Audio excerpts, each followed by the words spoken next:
Hello children, today you'll be listening to the explanation of the poem It Couldn't Be Done. This is the 10th lesson from your supplementary reader. And the poet is Edgar Albert Guest. Now a brief introduction of the poet. He was a British-born American poet who was popular in the first half of the 20th century and became known as the people's poet.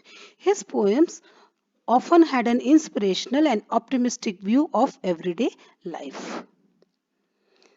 So the poem consists of 3 stanzas with 8 lines each.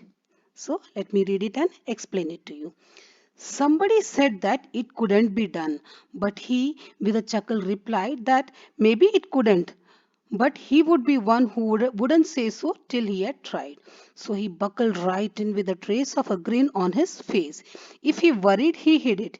He started to sing as he tackled the thing that couldn't be done, and he did it.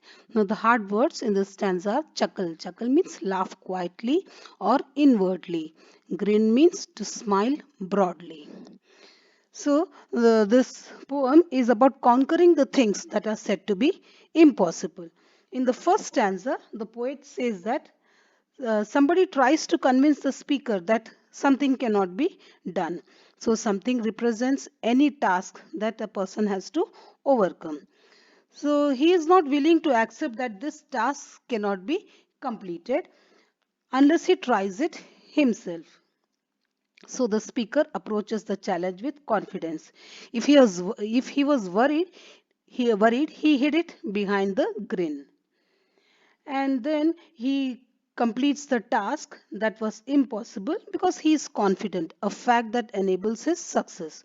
So the first stanza ends with the speaker accomplishing the thing that couldn't be done. Now the next stanza. Somebody scoffed, "Oh, you'll never do that. At least no one has ever done it."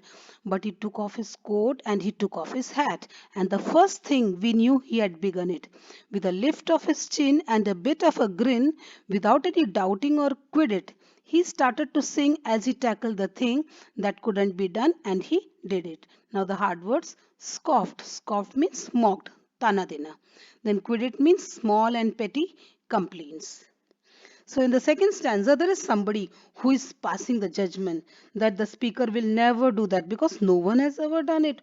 So again, the speaker, he readies himself to do the task by taking off his coat and his hat. And then he lifts his chin with pride and smiles. Then the speaker begins to sing to encourage himself and completes the task that was said to be impossible. Now the third stanza. There are thousands to tell you that it cannot be done. There are thousands to prophesy failure.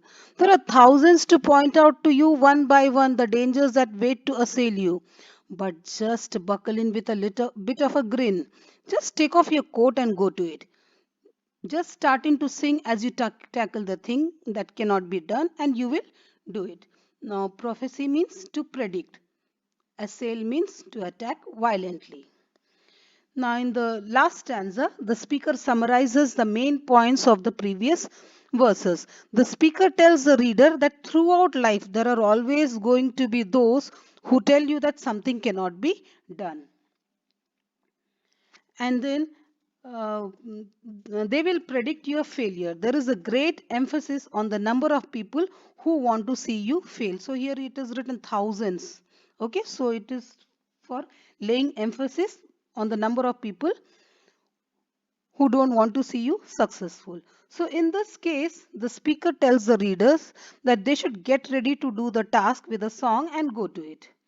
Then the work that cannot be done will be accomplished by you. So the last stanza is very encouraging because it basically tells us that you can do anything as long as you try. So this is the summary of the poem.